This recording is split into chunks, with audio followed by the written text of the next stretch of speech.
नमस्कार, बा प्रणाम तमाम जनता जनार्दन का उज्ज्वल निर्माण। आज पहुंचे हैं छपरा के सबसे सुप्रसिद्ध विद्यालय, जो 20 वर्षों से ये विद्यालय चलता था। फिर से पुनः ये विद्यालय स्थापित होने जा रहा है। सेंट्रल शांति निकेतन, जो कि चंदचौड़ा में स्थित है। इनके प्रधानाध्यापक और निर्देशक ललन सिंह जी हैं। मैं उनसे सीधे बातचीत करेंगे। 20 वर्षों का एक्सपीरियंस और फिर शिक्षाविद भी रह चुके हैं और डीओ के पद पर आपके रिटायरमेंट से भी आए हुए हैं। और क्षेत्र में इन्होंने शिक्षा के क्षेत्र में जो अलग जगह है, उस विद्यालय से फिर से चालू कर रहे हैं अपना विद्यालय, और इस क्षेत्र के लिए क्या कुछ खास होगा इस पे हम चर्चा करेंगे। स्वागत है सर हमारे चैनल में। थोड़ा सा परिचय में जनता करेंगे। धन्यवाद।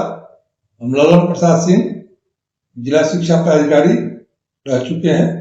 सेवानिवृत्ति के उपरांत हमने सोचा कि हमारा जो पहले का विद्यालय 20 वर्षों तक बच्चों का सेवा किया, जनता के समाज का सेवा किया, वह पुनर्जीवित किया जाए। आज के डेट में विद्यालय का अपना बहुत बड़ा बिल्डिंग है, संपूर्ण विद्यालय वाईफाई है, पूरा विद्यालय सीसीटीवी कैमरा के अधीन है, कंप्यूटर शिक्षा की विशेष व्यवस्था है, प्रयोगशाला सुसज्जित है, आधुनिक स्मार्ट क्लास है और नई शिक्षा पद्धति से पढ़ाई हम शुरू करना चाहते हैं। वाहन की सारी सुविधा उपलब्ध है और मेरा 30 वर्ष का अनुभव, इसमें हम चाहते हैं कि बच्चों को समर्पित करें। छात्राओं के लिए विशेष व्यवस्था हम करने जा रहे हैं। छपरा शहर में छात्राओं के लिए कोई विशेष स्कूल नहीं है और इसकी कमी खल रही है। इसको ध्यान में रखते हुए हमने विद्यालय को पुनर्स्थापित कर रहे हैं और विद्यालय पूर्ण रूपेण बच्चों के सर्वांगीण विकास के लिए सतत प्रयत्नशील रहेगा। और 30 वर्ष के अनुभव में मैंने जिला स्कूल में 20 वर्षों तक अध्यापन का कार्य किया और 10 वर्षों तक मैंने प्रशासनिक पद पर डीपीओ और डीओ मुजफ्फरपुर के पद पर कार्यरत था। और मेरी क्षमता बतलाने की आवश्यकता नहीं है, सारे लोग जानते हैं कि मेरी क्षमता क्या है। और सेवानिवृत्ति के उपरांत हम चाहते हैं कि हमारी जो भगवान ने हमको जो ऊर्जा दी है, उस ऊर्जा का हम छात्र और छात्राओं के उज्जवल भविष्य के लिए पूरी लगन और तत्परता से काम करें और छपरा जैसे शहर में एक अच्छा संस्था का पुनः स्थापना हो और विद्यालय सही रूप से संचालित।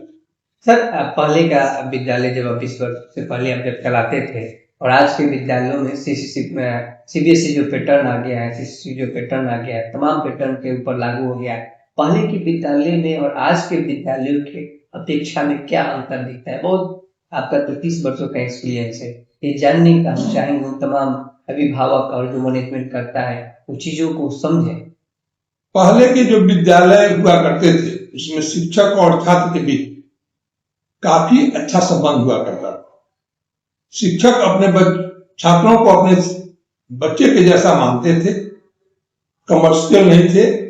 आज के जितने प्राइवेट संस्थाएं खुल रहे हैं या खुले हुए हैं, सारे कमर्शियल हो गए और कमर्शियल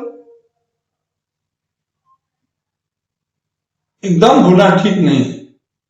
इसलिए मेरा उद्देश्य है कि नहीं, बच्चों को सर्वांगीण विकास किया जाए और कमर्शियल न हो।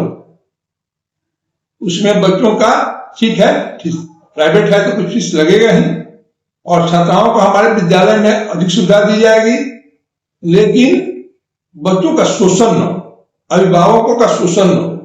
अभिभावक भी ऐसे हो गए हैं कि केवल दिखावटी चाहते हैं कि हमारा बच्चा यहाँ पढ़ता है, हमारा बच्चा वहां पढ़ता है, ये दिखावटी कार्य करते हैं और उससे हमको घृणा है।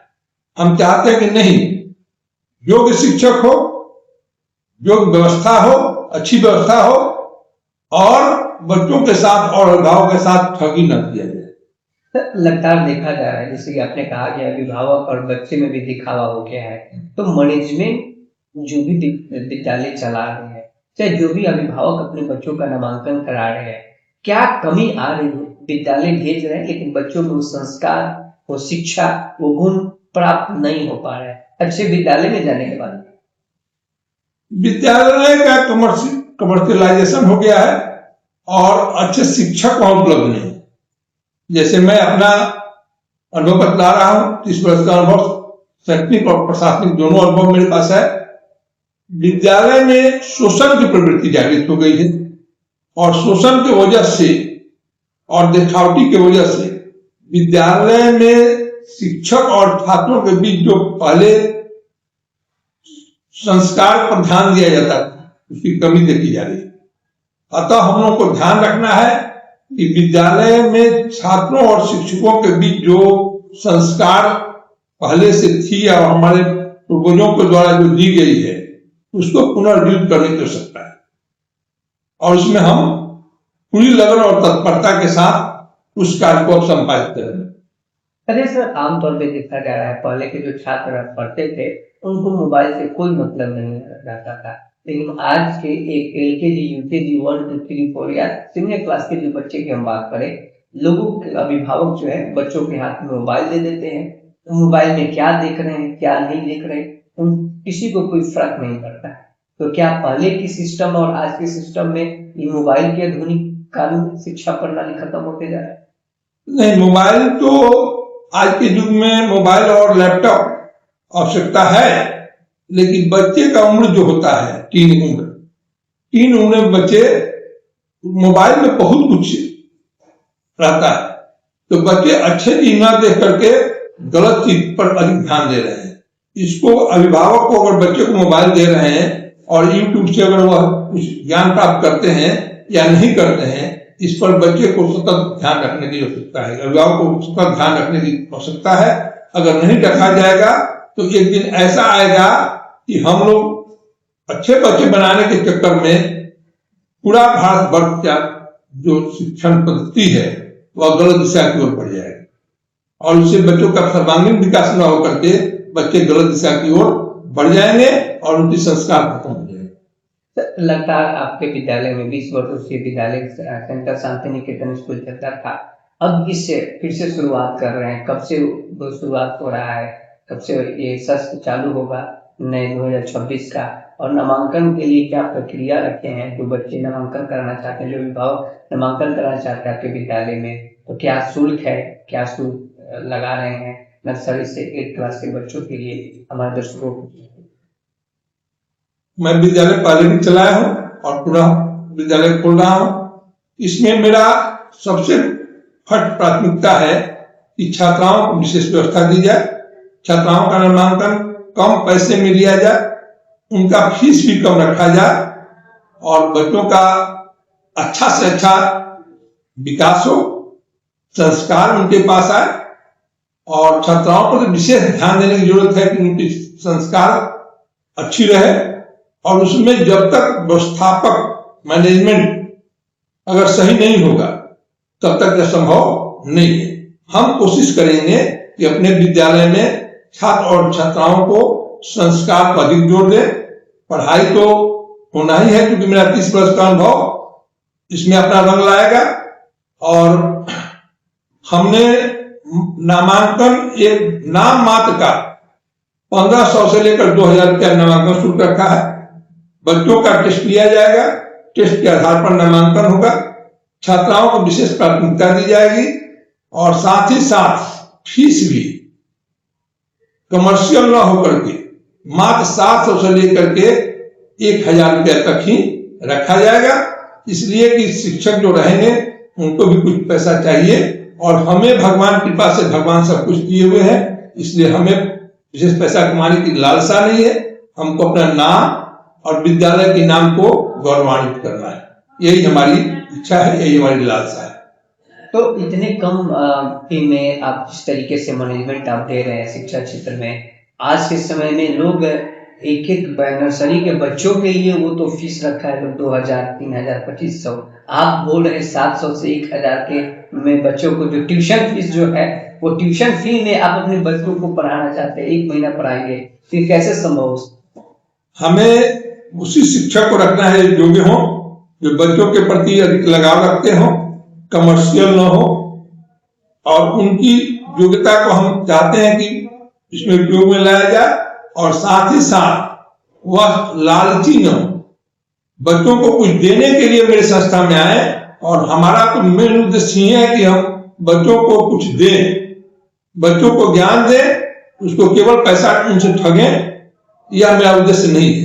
क्योंकि हम सेवानिवृत्त हो चुके हैं और मुझे भगवान की कृपा से अच्छा पेंशन मिलता है, अतः हम चाहते हैं कि बच्चों को सर्वांगीण विकास हो, ज्ञान दे। वह ठगी विद्या जो समाज में के स्कूल में फैल गई है उससे हम बचना चाहते हैं और समाज को यह संदेश देना चाहते हैं कि बच्चे और छात्र और शिक्षक के बीच जो संबंध था उसे पुनर्जीवित करें और केवल यह पेशा अगर अपनाना है, पैसा कमाना है, तो यह पेशा को न अपनाएं, दूसरे पेशा को अपनाएं। इस पेशा में केवल त्याग और अच्छा संस्कार देने की प्रवृत्ति होनी चाहिए, इसमें पैसा कमाने की प्रवृत्ति नहीं होनी चाहिए। इसी सब को ध्यान में रखते हुए कम फीस में अच्छी व्यवस्था हम देने का प्रयास करें। सर, आपने कहा कि बेटियों के लिए आप एक अच्छा माहौल खड़ा करना चाहते हैं, एक शिक्षा में एक अलग परिवेश लाना चाहते हैं। अभिभावक में देखने को मिलता है कि अपने बेटों को अच्छा विद्यालय में पढ़ाते हैं और बेटियों को सरकारी विद्यालय में तो ऐसे विद्यालय भेजते हैं जहाँ पे वहां पे कोई पढ़ाई के नाम पे कोई माहौल ही नहीं होता है।